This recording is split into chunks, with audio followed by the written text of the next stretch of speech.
Hi guys, how are you? I think all you are good.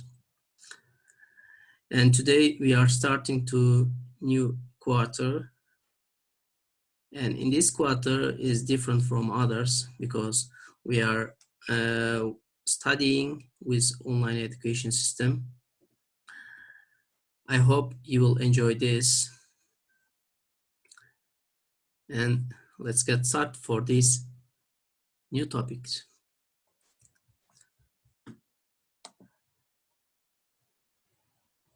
Now I am sharing the topics.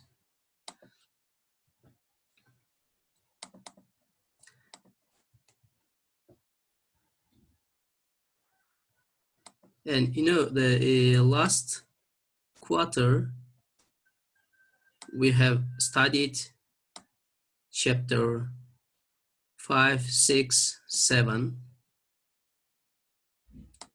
and in this quarter we'll study chapter 8 and 9, all about the transportation systems in the plants and the animals. Now, chapter 8 is about plant transport systems, and chapter 9 is about plant animal transport systems. And today we'll study the two topics of the chapter 8, 8.1, which is about the plant transport system, and 8.2, how the plants take water from soil. And in these two topics, in this chapter and in these two topics, you will learn why plants need transport system and structure and the function of the xylem, how plants absorb and transport water. And for this, the keywords are important. These are xylem, phloem, lignin, and the cellulose. This cellulose, but additionally, the lignin is important in here.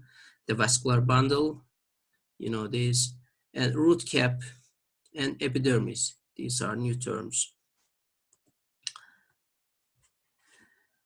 And think about the plants. There are so many small plants maybe present in your home, or some trees.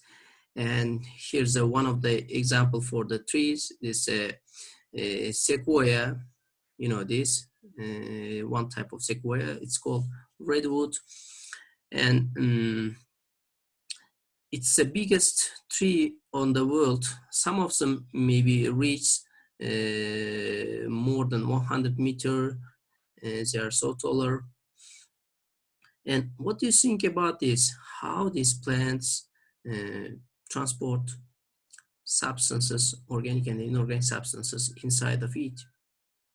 Do they have a heart? No, a heart present in animals. And how they transport the materials in it? What kind of system do they have?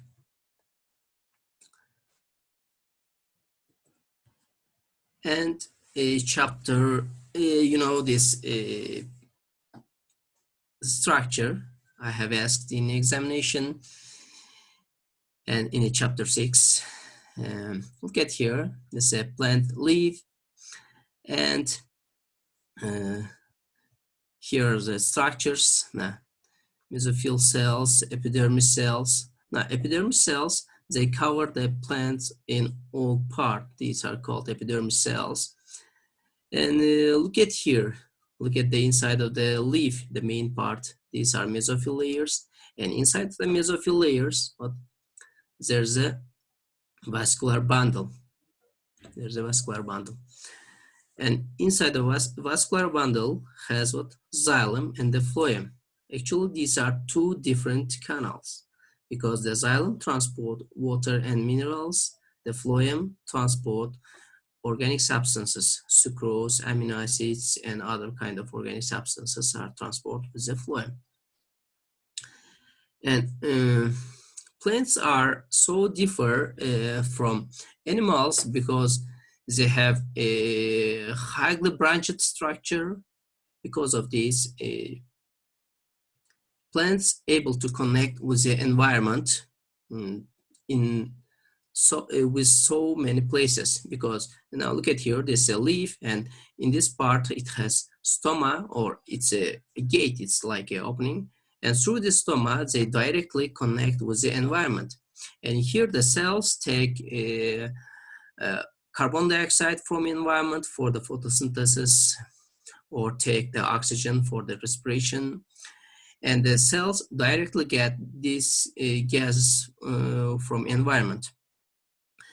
And other substances are transported with the vascular bundle. And in this part now, the plant transport system, in this part shows shown the structure of the stem. As you see here, the xylem and the phloem, they are located in this way. Xylem stays nearer to center, and phloem stays near to outer part. Phloem part are generally green, you may see easily, and they are located under the cork. And between the xylem and the phloem, there's a thinner layer, cambium layer. It divides xylem and the phloem. And again, here they shown the xylem and the phloem structure, and there's some differences between these two of them. Now, xylem transport water and minerals, phloem transport organic substance. And additional for this, there are some other differences. Now, xylem is made up of non-living cells. They have no nucleus, they have no cytoplasm, just dead cells. Dead cells formate the xylem. And wood part of the plant is made up of xylem. All these parts are made up of dead cells, and they transport water and minerals. And second, phloem part, they are made up of living cells. They are made up of living cells. And in xylem, always there's a unidirectional transportation, or one-way transportation. Always water and minerals are transported from root to leaves. But in a phloem, there's a two-way direction, two-way transportation. Organic substances can be transported from root to leaves, or from leaves to root.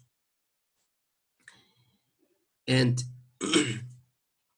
in this phloem, the cells connect each other with the end walls.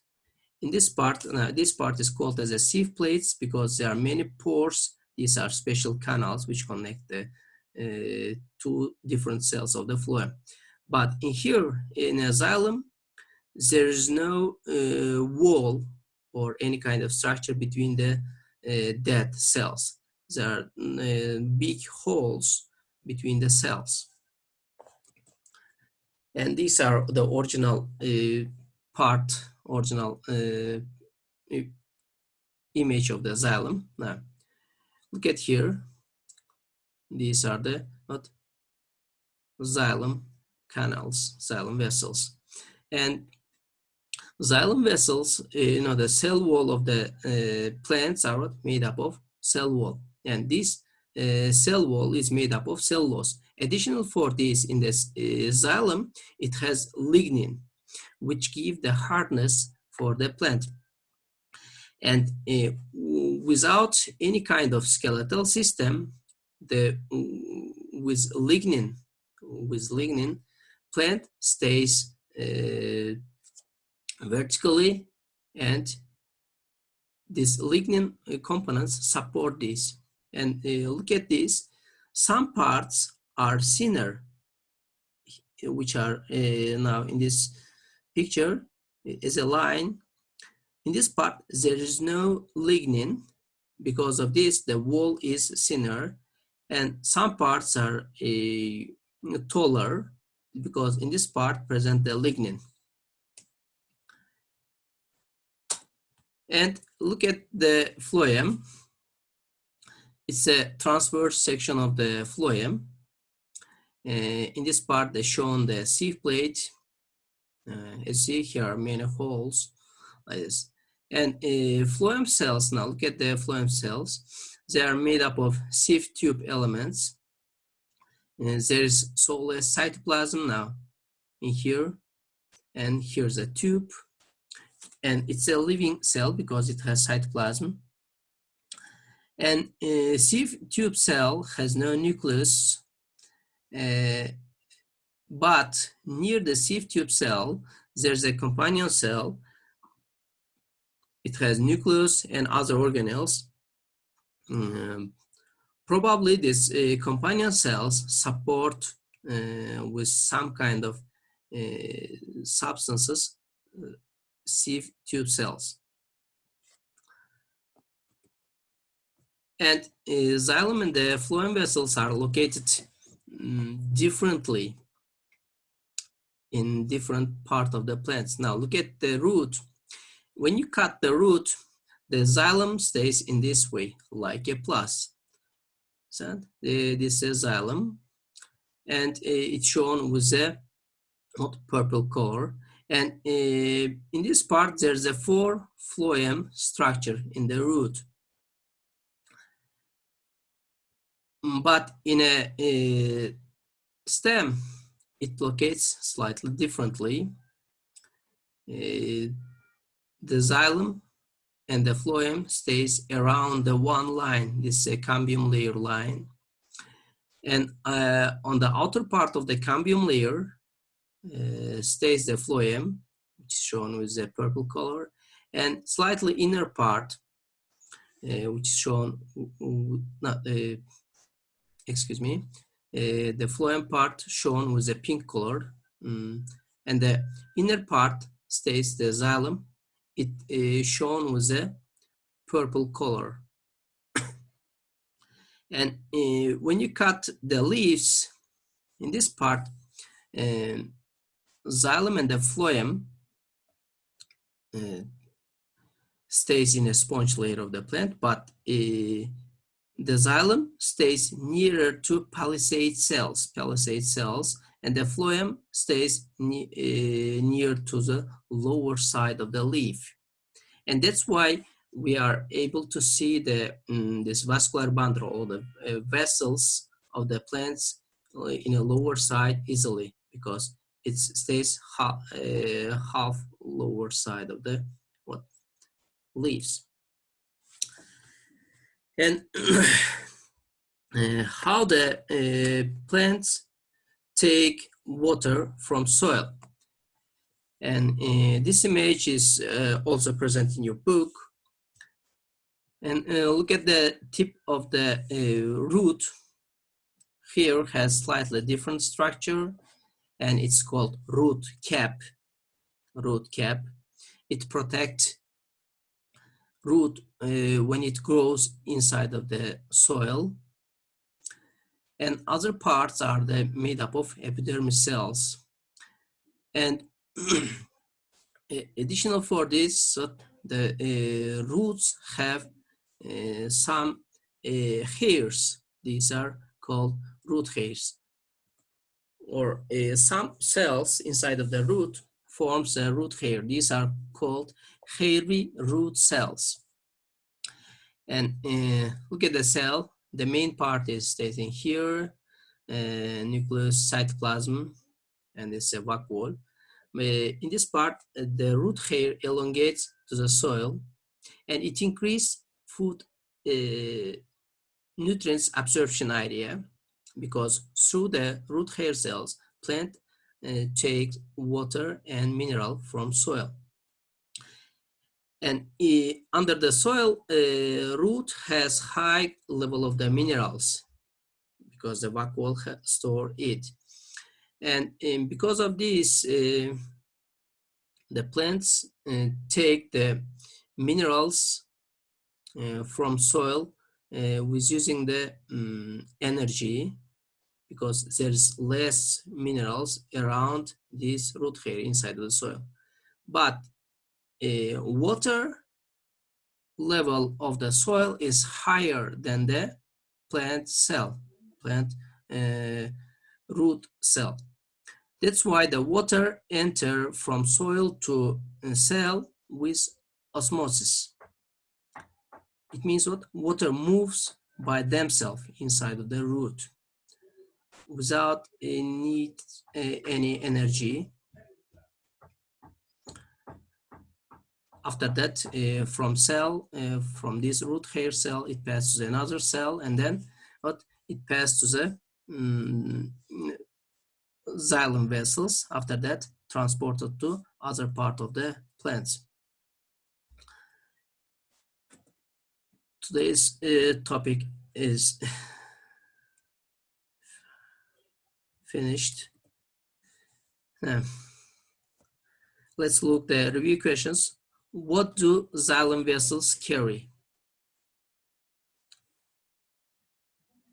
Do you think? Yes. Xylem vessels transport water and minerals. What substances make up the cell wall of the xylem vessels?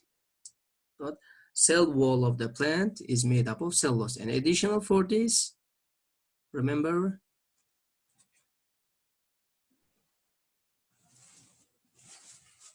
and let's look the answer for you.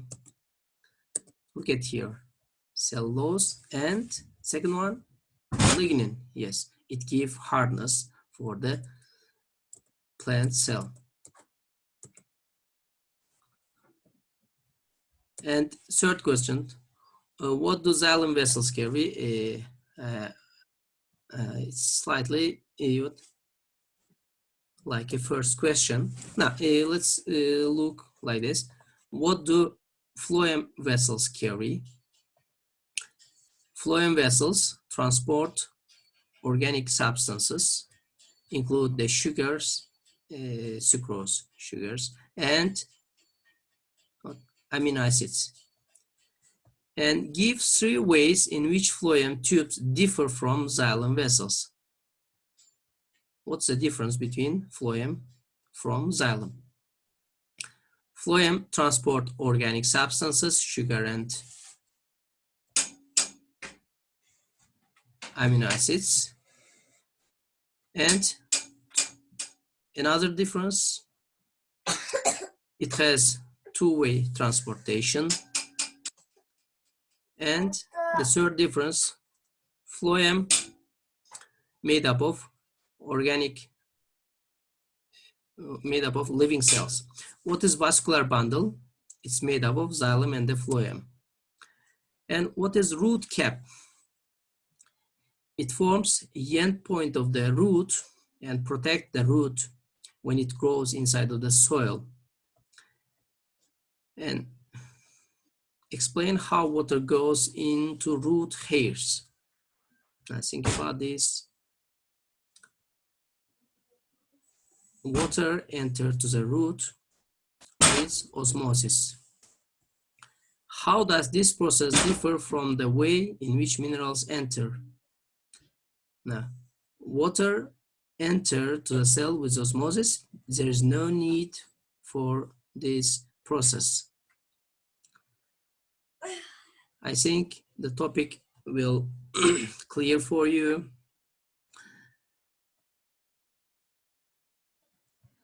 And you have a homework in EduPage. You should do this. Okay, thank you. See you for the next lesson.